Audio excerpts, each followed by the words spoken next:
इस जलसे से भी ये बात साबित हो गई कि जो 26 नवंबर वाला बिशरा बीबी का शो था वो बेहतर और बड़ा शो था, और ये शो जो गंडापुर और अलीमा खान का है ये कमज़ोर और छोटा शो है।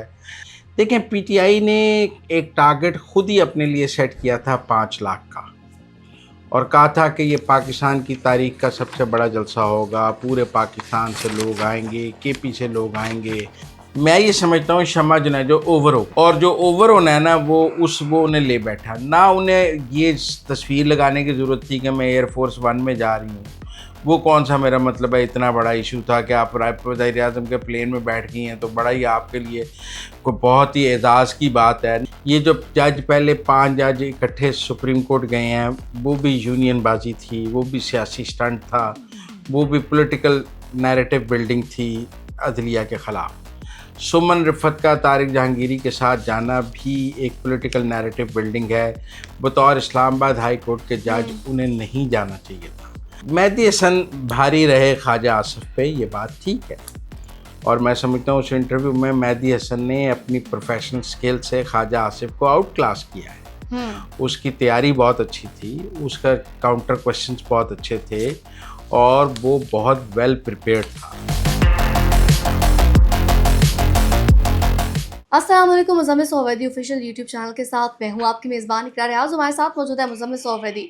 अस्सलाम वालेकुम मुज़म्मिल साहब, वेलकम टू द व्लॉग। क्या हाल है आपका? वालेकुम सलाम, बिल्कुल ठीक। आप सुनाएं, कैसी तबीयत है आपकी? मैं ठीक, अल्लाह पाक का शुक्र है। आई एम श्योर हमारे नाज़रीन भी खैरियत से होंगे। तो मुज़म्मिल साहब, व्लॉग का आगाज़ करेंगे। सबसे पहले आपसे जानना चाहूँगी, ये जो पेशावर जलसा है इसको आप कैसे देखते हैं? मेरे ख्याल में नाकाम जलसा था। देखें, पीटीआई ने एक टारगेट खुद ही अपने लिए सेट किया था 5 लाख का, और कहा था कि ये पाकिस्तान की तारीख का सबसे बड़ा जलसा होगा, पूरे पाकिस्तान से लोग आएंगे, केपी से लोग आएंगे। गंडापुर साहब ने सब एमपीएस को 2-2 लाख 5-5 लाख रुपए भी दिए, 5-5 हज़ार का टारगेट भी दिया, तो लोग तो 25-30 हज़ार से ज़्यादा नहीं आ सके। और अगर ये एक एवरेज जलसा था तो एक हुकूमती वसाइल के साथ एक एवरेज जलसा करना कोई कामयाबी नहीं है। देखें, लोग इसका ऐसे भी मवाजना कर रहे हैं कि अलीमा खान भी मौजूद थी, सारी पीटीआई की क़यादत इकट्ठी होकर भी अगर 20,000 बंदा इकट्ठा कर सकती है पूरे पाकिस्तान से, तो ये कोई बड़ी कामयाबी तो नहीं है। इसलिए मेरे नज़दीक अगर तो कोई तहरीक का आगाज़ था, कोई मोमेंटम बनाना था, कोई जलसे से रिकॉर्ड ब्रेक करना था, तो ये एक नाकाम जलसा है। वो तमाम अहदाफ पूरे नहीं हो सके। लेकिन इस जलसे का इकरा एक और मुआवजना भी किया जा रहा है। क्या? वो कह रहे हैं कि देखें, एक बुशरा बीबी ने 26 नवंबर को, आपको पता है, इस्लामाबाद पर चढ़ाई की थी, लोगों को इकट्ठा किया था।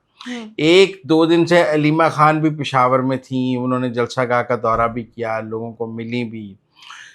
तो वो लोग मुवाजना कर रहे हैं कि पीटीआई के लोगों ने बुशरा बीबी को बेहतर रिस्पांस दिया या अलीमा खान को बेहतर रिस्पांस दिया। तो मेरी पेशावर में जिन लोगों से बात हुई है वो कह रहे हैं कि केपी के लोग खुद को अलीमा खान से कनेक्ट नहीं कर रहे, वो उसको पंजाब की को देखते हैं आइडेंटिटी लोगों की बुशरा बीबी के साथ, हालांकि वो भी पंजाब से हैं, लेकिन बुशरा बीबी की पॉपुलैरिटी पीटीआई के अंदर अलीमा खान से ज़्यादा है केपी में। इस जलसे से भी ये बात साबित हो गई कि जो 26 नवंबर वाला बिशरा बीबी का शो था वो बेहतर और बड़ा शो था, और ये शो जो गंडापुर और अलीमा खान का है ये कमज़ोर और छोटा शो है। तो इसलिए मेरे ख्याल में ये पीटीआई के नाकाम जलसों में एक जलसा जाएगा, इसको कामयाब जलसा नहीं कहा जा सकता। तो मुज़म्मिल साहब, कुछ अदालती मंजरनामे से खबर शामिल करूंगी। आपसे जानना चाहूंगी, जैसे सुमन रिफत इम्तियाज़ की बरतरफी के लिए सुप्रीम जुडिशल काउंसिल में जो रेफरेंस है वो इरसाल किया गया है कि उन्हें जस्टिस जहांगीरी के साथ सिंध हाई कोर्ट नहीं जाना चाहिए था, तो क्या जस्टिस सुमन जो है वो मिसकंडक्ट की मुर्तकिब पाई? जी, मैं समझता हूँ। देखें, जजों की कोई यूनियन नहीं होती, और हर केस इनफरादी केस होता है।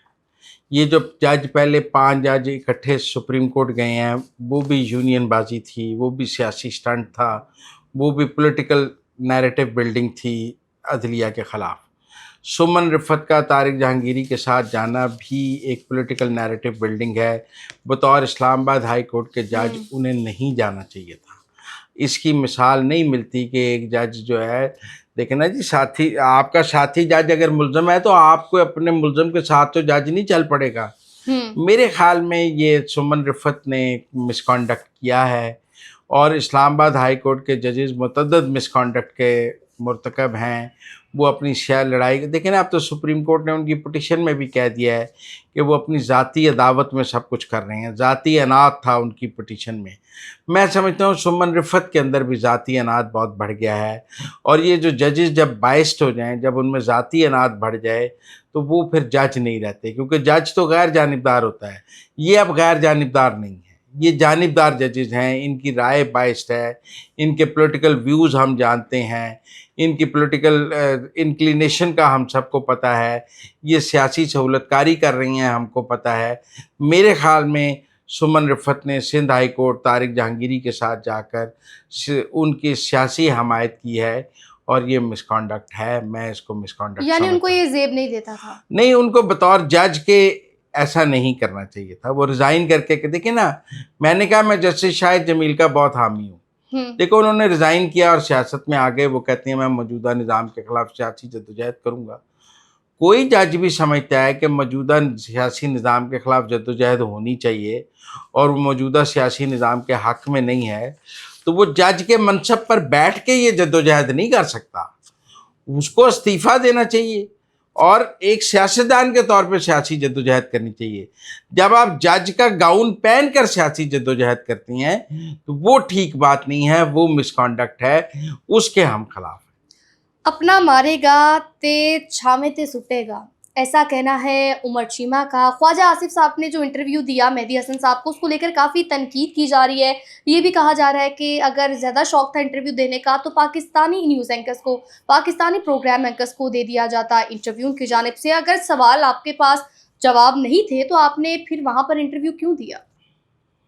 مہدی حسن بھاری رہے خواجہ آصف پہ، یہ بات ٹھیک ہے، اور میں سمجھتا ہوں اس انٹرویو میں مہدی حسن نے اپنی پروفیشنل سکل سے خواجہ آصف کو آؤٹ کلاس کیا ہے. اس کی تیاری بہت اچھی تھی، اس کا کاؤنٹر کوشچنز بہت اچھے تھے، اور وہ بہت ویل پریپیئرڈ تھا. اور خواجہ آصف صاحب کو شاید اندازہ نہیں تھا کہ اس کی تیاری اتنی زیادہ ہے، یا اس نے کسی پی ٹی آئی کے بندے سے باقاعدہ تیاری کی ہے. لیکن نا امریکہ کے ایک اینکر کو پاکستان پی ٹی آئی کی چھوٹی چھوٹی سیاست کا بھی علم تھا. میرے خیال میں وہ ہی واز ویری ویل بریفڈ. اس نے کوئی ریسرچر پی ٹی آئی کا رکھا ہوا تھا جس نے اس کو سوال بنا کے دیے ہیں، اور خواجہ آصف کے لیے وہ سرپرائز تھا. یوزلی جب آپ اس طرح کے انٹرویوز دیتے ہیں تو وہ انٹرنیشنل پالیٹکس کے حوالے سے ہوتے ہیں. وہ پاک یو ایس ریلیشنز پہ ہوں گے، پاک سعودی عرب ریلیشنز پہ ہوں گے. یوزلی جب آپ انٹرنیشنل میڈیا کو ایڈریس کر رہے ہوتے ہیں تو وہ آپ سے ڈومیسٹک پالیٹکس کے اتنے زیادہ سوال نہیں کرتا. لیکن ٹیکنیکل بات ہے کہ کیے بھی جاتے ہیں. مجھے یاد ہے جب فواد چوہدری صاحب منسٹر انفارمیشن تھے تو انہوں نے بی بی سی کو ایک انٹرویو دیا تھا. اس میں طلعت کو آف ایئر کرنے کے حوالے سے سوال ہوا تو فواد نے کہا جی طلعت تو کوئی جرنلسٹ ہی نہیں ہے. تو سب نے کہا یہ بڑا فضول اور مضحکہ خیز جواب ہے. تو انٹرنیشنل میڈیا کے آگے تیاری سے جانا چاہیے، اور میں سمجھتا ہوں جتنی تیاری مہدی حسن کی تھی اتنی خواجہ آصف کی نہیں تھی. مزمل صاحب، آگے بڑھتے ہوئے آپ سے جاننا چاہوں گی، جس طرح ہم اپنے گزشتہ پروگرام میں بات کی تھی شمع جنیجو کو لے کر، تو اب اس پر پیش رفت ہوئی ہے، ان کو ڈس آن کیا جا رہا ہے. تو آپ کو کیا لگتا ہے کہ حکومت گھبرا گئی ہے جو انہیں ڈس آن کر رہے ہیں؟ ہاں، میرے خیال ہے گھبرا گئی ہے. میری اطلاعات یہ ہیں کہ وہ لندن سے امریکہ گئیں تو وزیر اعظم کے پلین میں تھیں، لیکن امریکہ سے واپس لندن وزیر اعظم کے پلین میں نہیں آئیں گے. تو پھر کیسے آئیں؟ انہوں نے جہاز تو لا دیتا گیا ہے، وہ اپنی کمرشل فلائٹ تے آئے نے پوری طرح. وہ یہ کہتے نہیں بندے نے اتنے ہی لا دیتا ہے.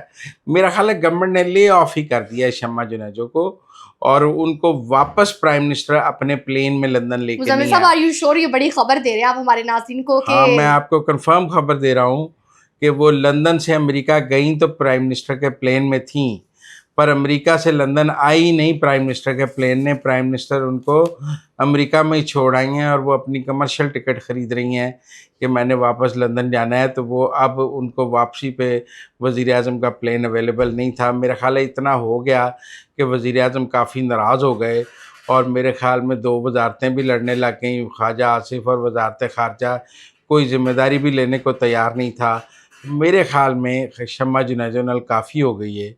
میرا خیال ہے وہ کمرشل. ایک گل ہور، شمع جنیجو آخرکار ہے کون؟ انہوں کا کی کام ہے؟ کچھ لوگ کہہ رہے ہیں وہ اسپیچ رائٹر نے، کچھ کہہ رہے ہیں، تسی دسو. देखिए प्राइम मिनिस्टर का कोई एक स्पीच राइटर नहीं होता, मुख्तलिफ मौज़ूआत पर मुख्तलिफ लोगों को टॉकिंग पॉइंट्स लिखने के लिए कह दिया जाता है जो करीबी हल्के में होती है। वो डबल पीएचडी हैं, कोई इंटरनेशनल स्पीच के लिए उनको कह दिया गया होगा कि हमने यूएन में खिताब करना है, आप भी पॉइंट्स देते हैं, उन्होंने भी कोई पॉइंट्स लिख दिए हों, मैं इसको गलत नहीं कह रहा, वो डबल पीएचडी हैं। अच्छा, लेकिन उन्होंने अपने इस चीज़ को जैसे एनकैश कराने की कोशिश की है, सेल्फियाँ लगा के डेस्क पे बैठ के, मतलब मैं साथी तौर पे कहूँ कि शम्मा जुनैजो ओवर हो गई। मैं ये समझता हूँ शम्मा जुनैजो ओवर हो गई, और जो ओवर होना है ना वो उन्हें ले बैठा ना, उन्हें ये तस्वीर लगाने की ज़रूरत थी कि मैं एयरफोर्स 1 में जा रही हूँ। वो कौन सा मेरा मतलब है, इतना बड़ा इशू था कि आप वज़ीर आज़म के प्लेन में बैठ गई हैं तो बड़ा ही आपके लिए कोई बहुत ही एजाज़ की बात है ना, आपको बाकी करना चाहिए था। मेरे ख़्याल में शम्मा जुनैजो मिस हैंडल्ड द सिचुएशन और उसने पूरी हुकूमत को मुश्किल में डाला है अपनी नातजर्बाकारी और ओवर होने की वजह से। मैं कहना नहीं चाहता वो लफ्ज़, लेकिन ख़बर यही है कि वज़ीर आज़म ने उनको जहाज़ से उतार दिया है और वो अमेरिका से कमर्शियल फ़्लाइट से लंदन आएंगी। वज़ीर आज़म ने उन्हें अपने जहाज़ में बिठाने से इनकार कर दिया। तो मुज़म्मिल साहब, आपने हमारे नाज़रीन को एक बड़ी खबर दे दी है, एक्सक्लूसिव। मुज़म्मिल साहब, आगे बढ़ते हुए आपसे जानना चाहूँगी, ये जो शेख वकास अकरम की जानिब से कहा गया है कि पंजाब हुकूमत की जानिब से उन पर जुल्म किया गया है, और ये जो झंग की मेंबरशिप वाला सीन है, ये क्या है?